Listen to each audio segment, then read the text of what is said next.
afternoon, everyone, and welcome to Topic Time with Harrison Young.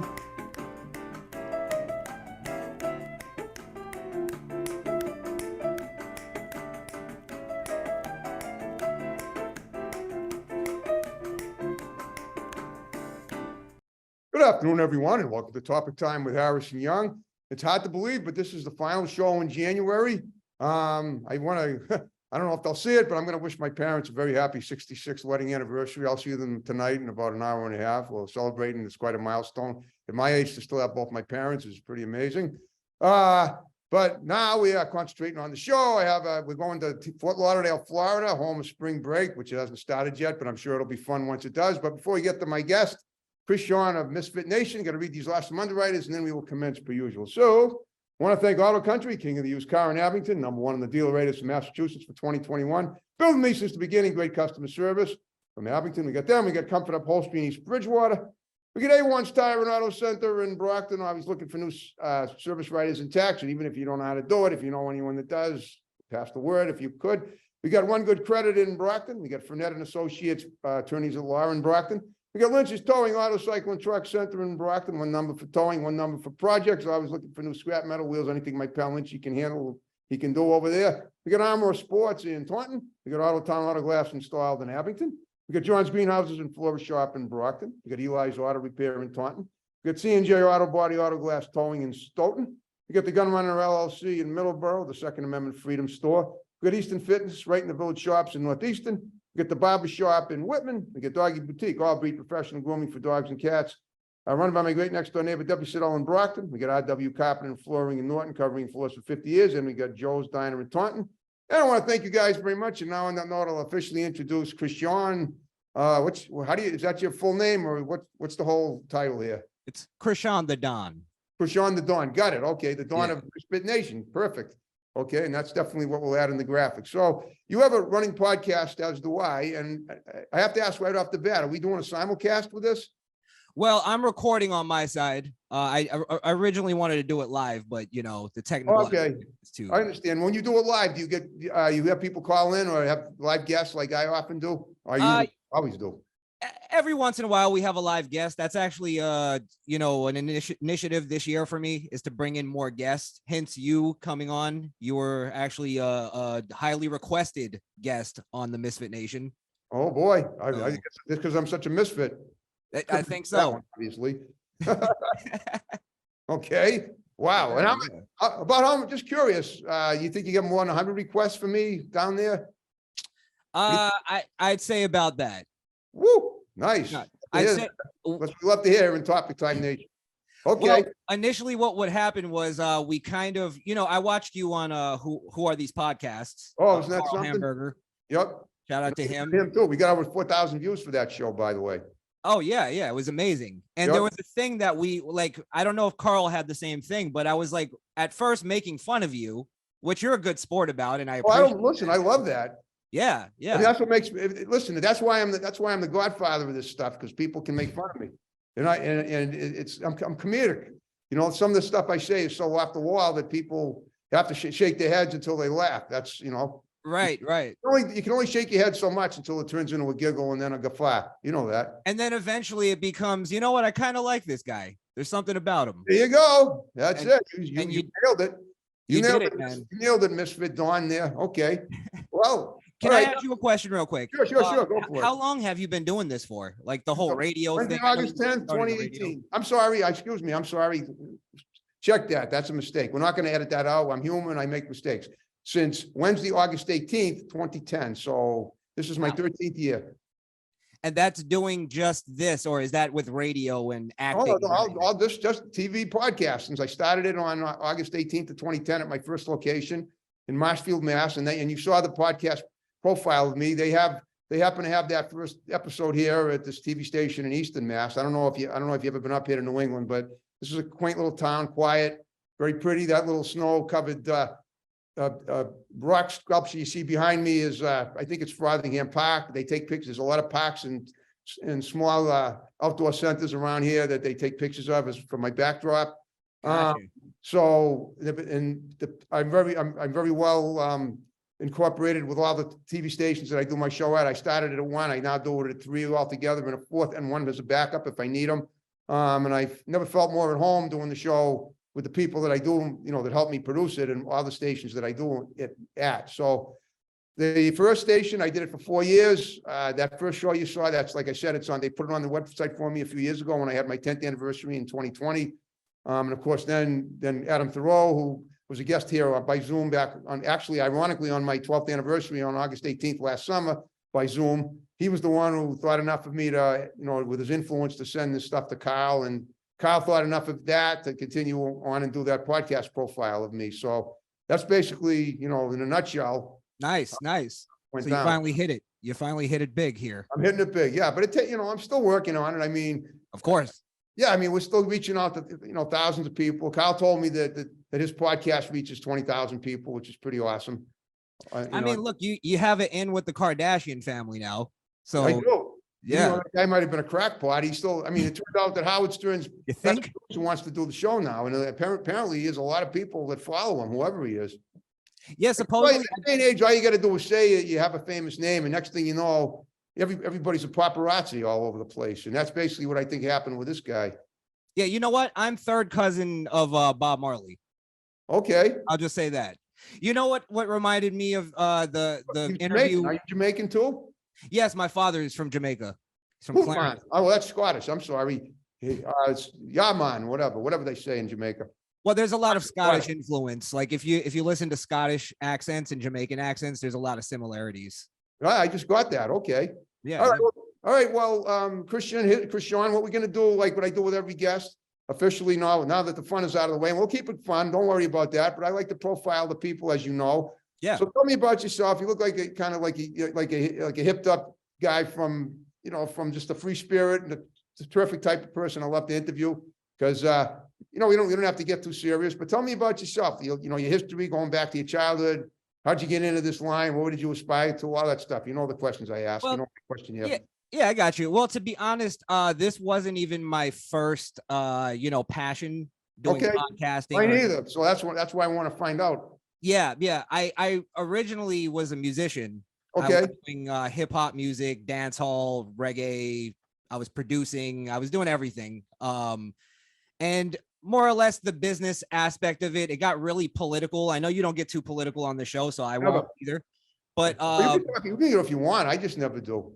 Yeah, it just got too political in terms of you probably can't tell by looking at me, but I'm a conservative. I believe conservative. Today conservatives look so different than they used to. I mean, yeah. Okay. So I mean, I love conversation though. I've always loved conversation, but I noticed in the business and in the studios I was in and stuff, the political conversations got so horrendous that I couldn't even speak the truth of what I felt was reality. And then it started affecting the business side of it. I hear you. And there's so much dissension in the country now between people that have one political view over, against another. And that's ridiculous. We shouldn't have that. We should have, put it this way. When I do my show, I try to promote, fun, fluffy stuff. People happy to talk to me, wanting to come back to another show at some point, maybe if I can stand them enough. Just kidding, obviously. So I never, if I have an opinion about something, I'll express it with respect to the other person if they disagree with me, and I hope they'll do the same thing. Now you may know who my cousin is, Sarah Silverman. Yes, I was going to ask you about that actually. Yeah. Well, now lately they've been saying that she's getting too political, and yeah, you get that. What's that? And can I say this too? And no disrespect, but Sarah Silverman has become less funny the more political she gets. Oh, no disrespect at all. Hey, listen, the further down she goes, the higher up I go. Hey. No, I'm not. Listen, Sarah Silverman made a living at insulting people. Okay, let's face it. That's what got her into the big, mamu. Right. Calling names to people that I'm not even going to say on my show. But have you ever seen the movie? Yeah, I don't go for the blue stuff. What's that? I don't go for the blue stuff. Yeah, right. But I know you're a conservative, but I'm saying now. Remember, Sarah Silverman is more like a Democrat. She's more on the line of the Democrats than the Republicans. Yeah. So if you're a conservative, let's face it. Today it seems like you can only be one or the other. No, and I'm not one or the other. I'm everything or nothing. You know what I mean? Right. I'm the, Well, I'm the whole color spectrum, or I'm invisible, but.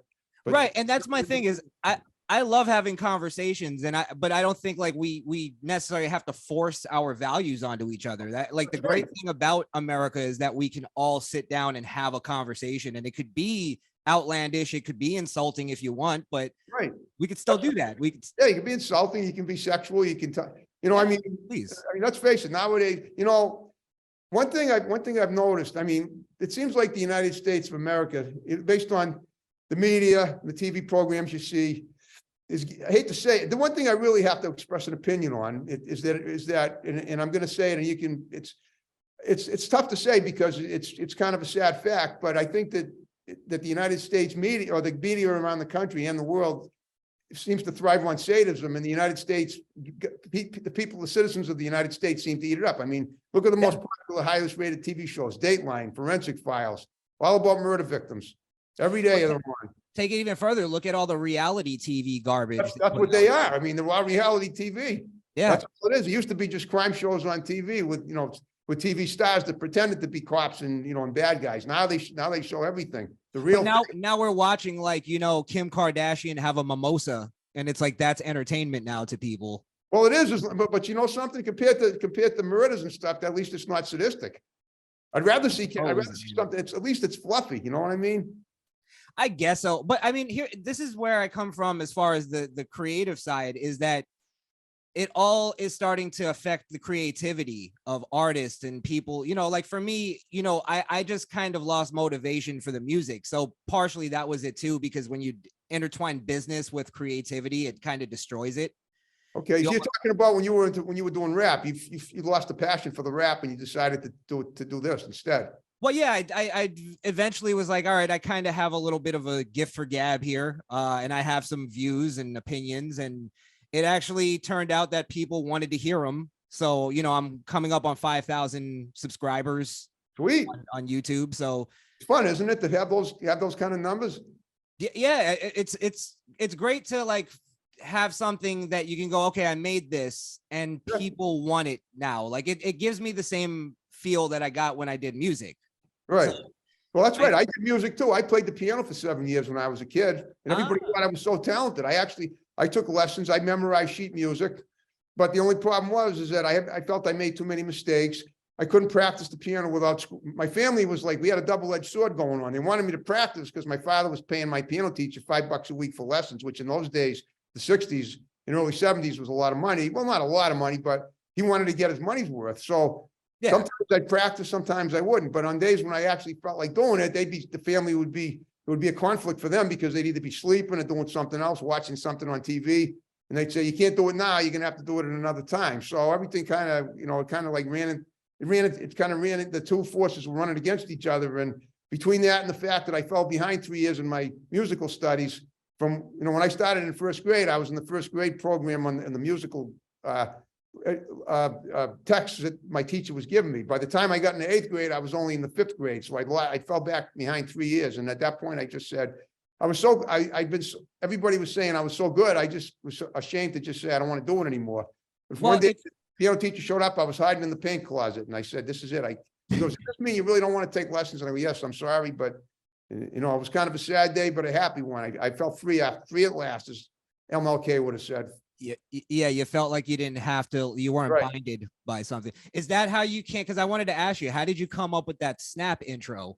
Well, you have a really great let me explain that to you. Okay. Yeah, that please. song, that is the same song I had on the very first show. Now, if you saw the clip, if you saw the podcast of WATP of my show, you saw that very first show. They said to me at the first station, you need a theme song. So they gave me this little uncopyrighted CD. They played it now, and it sounded pretty catchy. Now, at the old station, at the very first one, the chair I was in was on wheels, and I was sitting in the control room. So as soon as I heard it, I just sort of started swiveling around in the chair. And in those days, they called it the chair dance. But then when I moved the show to the second location, the chairs stopped having wheels. So instead of just swiveling, I couldn't really swivel with no wheels. Then I just started snapping, and that's how it kind of evolved from swiveling to snapping.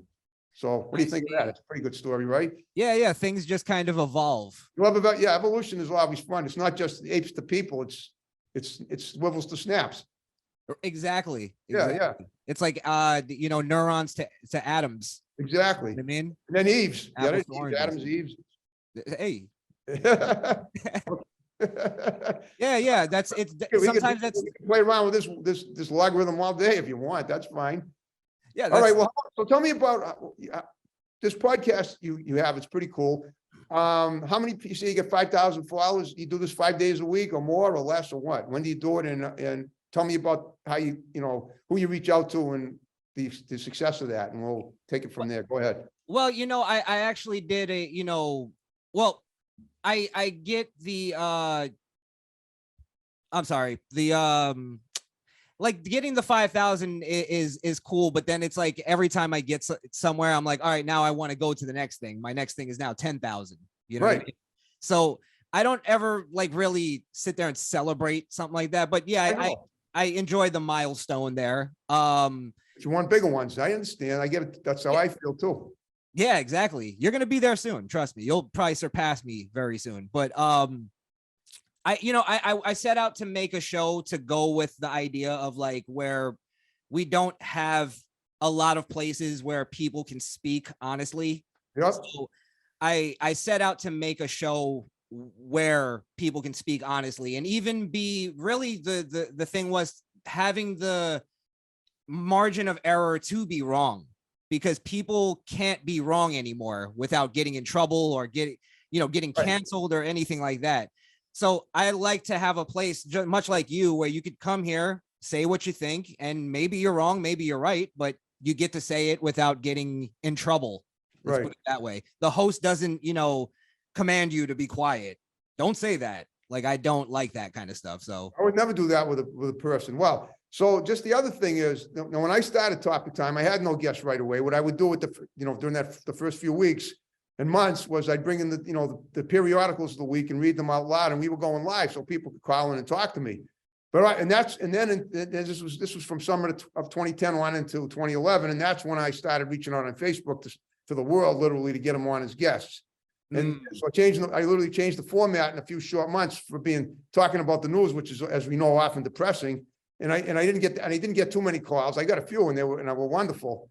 But that's why I felt it was better to just to interact with other people and follow the challenge of that, because it really is. But now I've gotten so many people that want to do the show that even if people turn against, not against me, but if they abstain from wanting to do the show, I find if 5 people abstain, I can still find 2 or 3 more that won't. And I have nothing to worry about as far as I always have people to interview now. And it took me so many years of doing this to finally get to that plateau.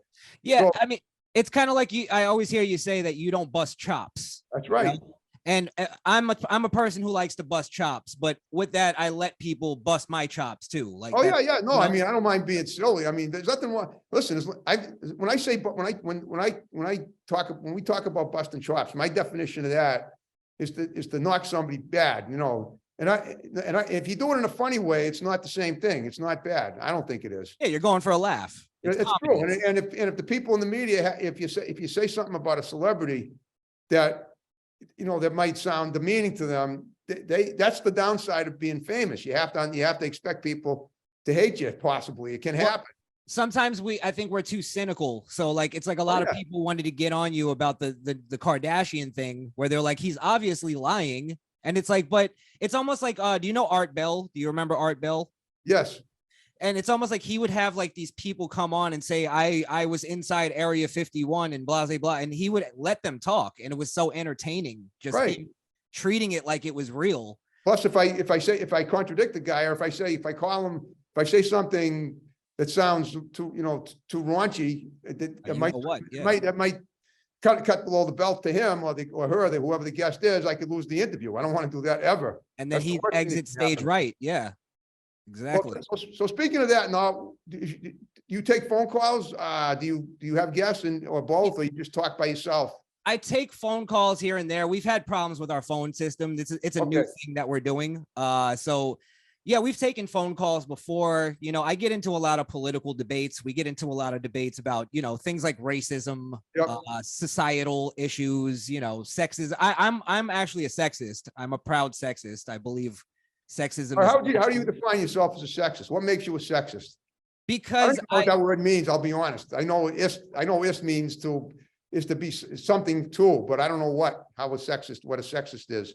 well, a lot of people have been using that as a villainizing kind of term where they go, Okay. oh, well, you're a sexist, so that means you're bad. And Well, it's I know like, it's villainizing, but what does it mean actually? What does it actually mean? well, this To is you, what it I means. think it means is I acknowledge that men and women are different. I Okay. acknowledge that we're not equal. And it's just it like, and I don't mean that in a Oh, I see what you mean, man. Okay, man. I see Yeah. what you're saying. So you think, man, I know I'm not going to put words in your mouth. By definition, a sexist is someone who thinks that's right. I remember now. The Right. guy who thinks he's superior to a woman. Well, No. That would be misogyny. There's a difference between no. I thought misogyny meant a guy who hates women. I thought isn't that different? no. Well, this is why I think it's different because it's not that I think I'm superior to a woman. Because, for instance, I can't have children. I Right. can't create a I think child. that makes me superior. I'm glad I don't have to worry about that. Right. I'm glad I don't have to worry about it, but we do have to admit it's an amazing thing that men just can't do. Right. So- You're a seahorse. Right. So in the sense of like birthing children, women are more superior than men. So there's different things that we're just superior in, like physicality, men are more superior. Well, you know something. It's funny. Now that you're bringing that up, you know, on the underside of that equation, I have to admit, I feel bad for women because of all the, you know, the pain they must go through during number one, menstruation, and number two, childbirth. Yeah. And in between, and then no matter what they do, they're going to have one pain or another. If they menstruate once a month, that's going to hurt. But if they have children, that's going to hurt even more. So Well, that's why women tend to be better. I'm on your side, girls, just so you know. Yeah, well, that's the thing is so am I though, because that puts me in a place where I go, okay, women tend to be like weaker than men in terms of physicality. So I'm there to protect a woman. You know what I mean? Okay. Not all women, just typically. I don't know if you've noticed this, but women seem to be much more adept at protecting themselves than ever before. I mean, I'm on Facebook. I have one of my friends. She's a model, and she stands there. I mean, on Facebook, people can post videos of themselves doing anything they want. So this girl's standing there in a squat rack in a gym of weights. She's doing a military press with about 200 pounds like this. Something I couldn't budge that weight that she's doing. I Right. would every day too, but not with that much weight. And she's Yeah, like, she doesn't even blink.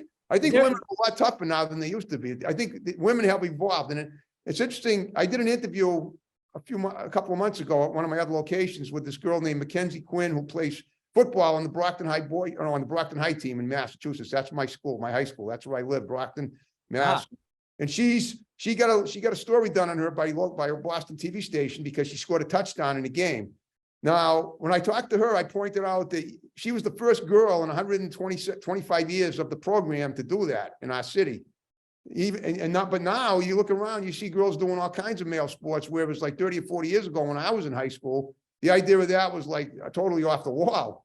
And now well, that's what I'm saying. I think it still is off the wall. I think okay, I see what you're saying. All right. Well, here's Yeah. another example. Now, a few years ago, I was watching the news, and I saw this viral video gone viral from it was at a bar in the Atlanta area. Some guy had goosed a woman. He pinched the butt cheek or whatever. She walked by. Now I don't know if she worked there. I don't know if she was a bartender or what. the old goon. All I know is that now this guy wasn't small either. He looked about 6'1" and probably 185 pounds. She promptly jumped on him, horse collar tackled him, knocked him right and threw him right on the floor like nothing, like a sack. Right. And he got arrested for sexual assault. So my point is, years ago, I know he didn't expect that to happen when he did it. Unless they planned that, I don't think so. It looked pretty authentic to me because he did have to go to court for that. That's sort of the thing is there's always exceptions to everything. Yeah, I think this is very generally. but I think this is more common now than you realize. Girls are tough now. Women are tough now. All right, my opinion, based on what I'm seeing, listen. Fair I enough. can't speak for everybody, but when I'm seeing women are tough. Women are definitely more. I mean, I remember in the early 1970s. I don't know if you were around then, but I was 10 and a half in 1970, in the spring of 70, and that seems to be when the women's lib movement was just starting to take hold. women were burning their bras, they were wearing short pants, all that stuff, and saying they wanted equal pay, and they, they were as good as men, this, to that, and everything. And then, of course, they had the Roe v. Wade thing 2 years later, which is now 50 years ago, 3 years later, it was 1973. But I'm just saying that since that time, I'd say the women have definitely, as a whole, they're taller now. They seem more athletic. There are a lot fewer women now are shrinking vines than than as used to be. At least as far as like size, women are like 2 or 3 inches taller. I think there's a genetic thing that's happened too, that I think they have evolved, and they've definitely they're in a different spot. And to say a woman is inferior, you can say it, but I think in many ways a woman might be able to show you differently. I'm to be honest with you, I'm more afraid of women than I am of guys, because if a girl attacked me physically, I could, I wouldn't know, I couldn't handle it. If a guy attacked me physically, at least I could, But that's the thing. That's why like men tend I still could to handle it, like, but at least I'd feel more normal. well, men tend to let women like win. You know what I mean? Because they don't want to hurt women. Well, like we have a natural inclination to not hurt women and be more gentle with them. So like, women They're not that gentle anymore. That's what I'm saying. I don't know. Well, sometimes you don't want them to be, right? You see, okay, I understand. Look, this is great. We're agreeing to disagree based on our own perception from what we've experienced. Well, let me ask you a question. Are you married? No, I'm not. How about you? I'm in a relationship, but I'm not. Great. I envy that. I'd love to be in a relationship. I'll be honest with you, and just so you know, we're under 5 minutes. Gotcha. I've had some surreal issues with women for the last year. Several women have treated me pretty badly, and by that I mean they've used me for things. They've wanted to be, they wanted to. I even had a guest here. Let me tell you something. I'm not going to name her, but she was on my show. If she sees the show, I hope she knows who she is. She was here, right here in the studio, about a month ago. She would call me up at like 6:30 in the morning after we did the show to talk to me, to blather about her life. And half the time I couldn't even understand. And she actually made sort of an indecent proposal to me. Not that I wouldn't have gone for it. She offered me. She said, if I show you something, you give me $200. She actually said that. You know what? And I think you know what it is that you have to show me. All right. Oh, yeah. Well, but then I said, and then one day I was driving along and she called me and she said, I'm really depressed about this and that. And I go, why don't we go up to a bar or something and talk about it over the weekend? I'm kind of busy now. I see. When she realized I was thinking about maybe dating her, she goes, oh, I'm getting a bad vibe from you. And then she hung up on me. So in other words, I was good enough to call at 6:30 in the morning and talk about her problems. But then when she realized I wanted to go out on a date with her, I wasn't good enough. You know what I'm saying? That's how several girls have treated me this year. And last year. Look, Harrison, I also do another show based on relationships. Okay. And I'd love to have you come on. Okay. Well, if you could hook me up with someone, that would really be good. I don't think from down there you could, but I'll do it. Hey, you got to come down to Florida. There's a lot of I know. I've never been to Florida. I know it's one state I've never been to. All right. Well, look, we're under 5 minutes. So what I want you to do is look at the camera real quick. Or you know where it is. Just say, give shouts out to people as you know, and then we'll wrap it up with my music as we started it. Yeah. Yeah. Okay. All right. Shout out to my co-hosts over there on the Misfit Nation podcast. That's Skrill and Wanda, good friends of mine. We're going to actually be going live in a little bit. Shout out to Alex Coquito, another friend of the show. Shout out to everybody that listens to the Misfit Nation podcast. Shout out to everybody that listens to Topic Time. I appreciate all of you guys. Great show, great host, professional. The new Dick Cavett. Oh, thank you. Yeah, I kind of look like Cavett with the spec, except with glasses. Specs and the suit. Yeah. All right. Now, so if you had a good time with me, which I guess you did, right? So of course. You get me more people to interview, I'd love it. You got my digits, just have them text me. We'll get them on either by Zoom or in person. And I got one more favor to ask. When we wrap the show, after we wrap the show up, will you stick around and do a couple of pictures for Facebook? Of course, only if you promise to do the same thing for my show. Oh, yeah. What do you mean when you have me on?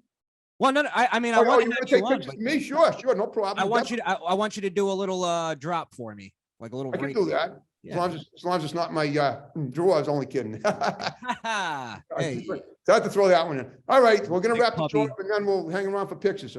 Definitely. So, all right, well, great. Thank you for watching Topic Time in January. We're gonna be back in February with more great shows. Don't miss them. Take care. Bye-bye. We're signing off. Good night.